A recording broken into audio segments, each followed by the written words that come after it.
Welcome to The Explainer. Today, we're locking into the rhythmic, mechanical heartbeat of deep learning. We aren't talking about massive data sets or mysterious emergent intelligence today. No, we are talking about the critical logistics that actually make all of that possible. We are talking about tensor operations. Honestly, this is the true operating system of AI. Look, if you've ever tried to train a neural network, you absolutely know this universal pain. You write your model, you load your data, you confidently hit run, and instantly, everything crashes with those dreaded words, runtime error, shape mismatch. It is literally the absolute bane of an AI engineer's existence. So why does it happen? And more importantly, why on earth does it sometimes take 3 agonizing days to debug a single one of these errors? Well, we're going to fix that today. Here's a quick roadmap to help us master the AI data pipeline. We'll start with what the OS of AI actually is, move into visualizing the data stream, pull back the curtain on how memory actually works, see these operations in real models, and finally, learn how to survive those brutal shape mismatches. Okay, let's dive right into this. Section 1. The OS of AI, the logistics of intelligence. So, the very first thing you need to realize is that tensor operations themselves don't compute intelligence. Not at all. They compute the logistics to make intelligence possible. Here's the fundamental problem we're dealing with. AI hardware, like your GPUs, needs data fed to it in highly predictable, contiguous blocks.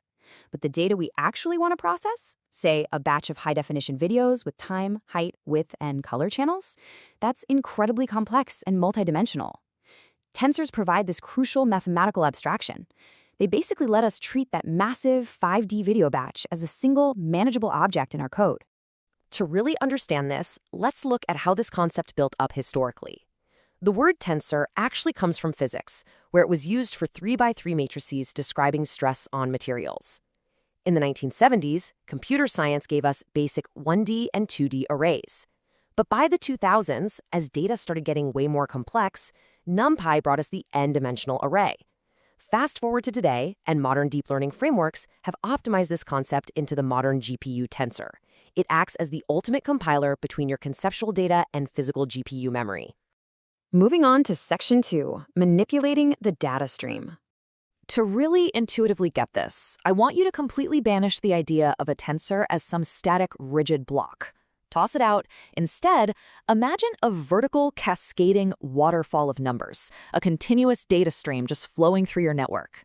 First up in manipulating this stream is reshape. Think of our cascading waterfall. Reshaping is simply placing a differently shaped container at the bottom to catch the water. If you pour a tall, skinny glass of water into a wide, shallow bowl, the exact same amount of water is still there. The underlying data hasn't changed one bit, only the layout of the container has. Next up is transpose, or permute. Instead of changing the container, imagine rotating the data stream itself, or turning a massive filing cabinet completely on its side. You aren't moving the individual pieces of paper inside, but you are completely changing which dimension you slice into first. What used to be read top to bottom is now read left to right. Then we have broadcast, and this brilliantly illustrates one of the coolest tricks in all of AI. Imagine you have a single sticky note with a bias value written on it. Broadcasting magically clones that one sticky note so it appears on every single folder in an entire corporate building instantaneously. It virtually expands dimensions of size 1 to match a much larger tensor, which saves massive amounts of manual copying. Finally, there's reduction. Picture that same cascading waterfall we talked about, but now it's flowing directly into a giant funnel. We're taking massive dimensions of data, maybe 1,000,000 pixels in an image, and summing or averaging them down until a single drop, a single scalar value, comes out the other end. You literally reduce a dimension completely out of existence. Section 3. The illusion of memory. Let's talk about strides and RAM. Okay. Now we get to the real matrix-level truth of deep learning. All these beautiful multi-dimensional structures, the 4D images and 5D video batches, they're all an illusion. Seriously, in physical RAM, every single tensor is just a flat 1D line of numbers. So how on earth does the computer know a flat line is actually a 3D image? The answer is strides. Strides are basically metadata, telling the computer exactly how many elements in that 1D array to skip to move to the next row or column. This is exactly why reshaping and transposing are functionally instant. They're order 1 complexity. You aren't moving gigabytes of data around, you're just tweaking a tiny piece of metadata. But, and this is a big but, transposing changes that reading order, which breaks what we call contiguity in memory. Which perfectly brings us to a classic PyTorch dilemma: view versus reshape.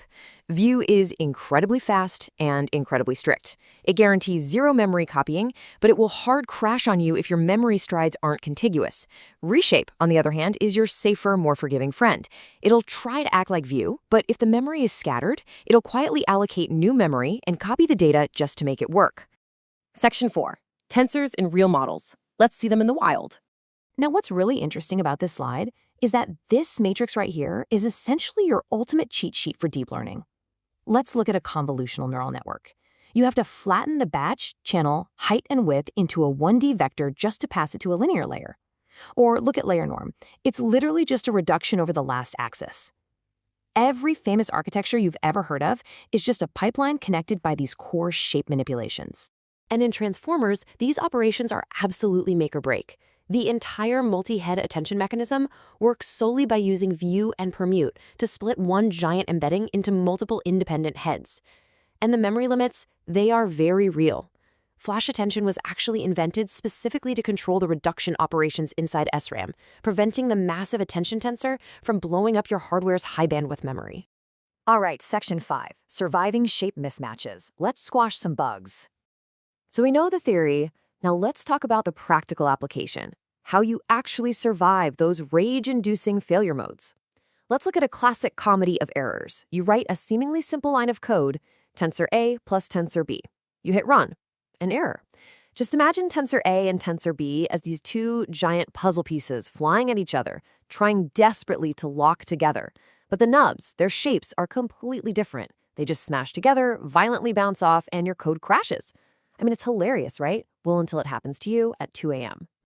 To stop those puzzle pieces from smashing, you need to recognize what I call the 4 horsemen of shape bugs. Number 1, calling view on non-contiguous memory. Number 2, silent broadcasting bugs. Remember, broadcasting aligns shapes from the right side, not the left. Keep that in mind. Number 3, channel first versus channel last layouts. PyTorch defaults to batch channel height width, while TensorFlow uses batch height width channel.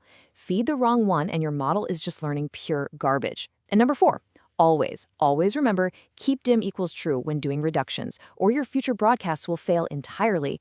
Remember to unsqueeze those vectors. To close this out, think of a tensor as a Rubik's cube of data. Reshaping melts it down into a totally new block. Permute rotates the cube. Broadcast clones the sticker across a whole face. Element-wise applies operations, and reduction just crushes the cube flat. If you can visualize the shape and actually understand the hidden strides beneath, you don't just understand the code, you master the very logistics of deep learning. So as AI models continue to scale to trillions of parameters, ask yourself this: are we fundamentally reaching the physical limits of how we can manipulate these 1D lines of memory, or is an entirely new OS of AI waiting to be invented? Keep learning, keep building, and we'll catch you on the next explainer.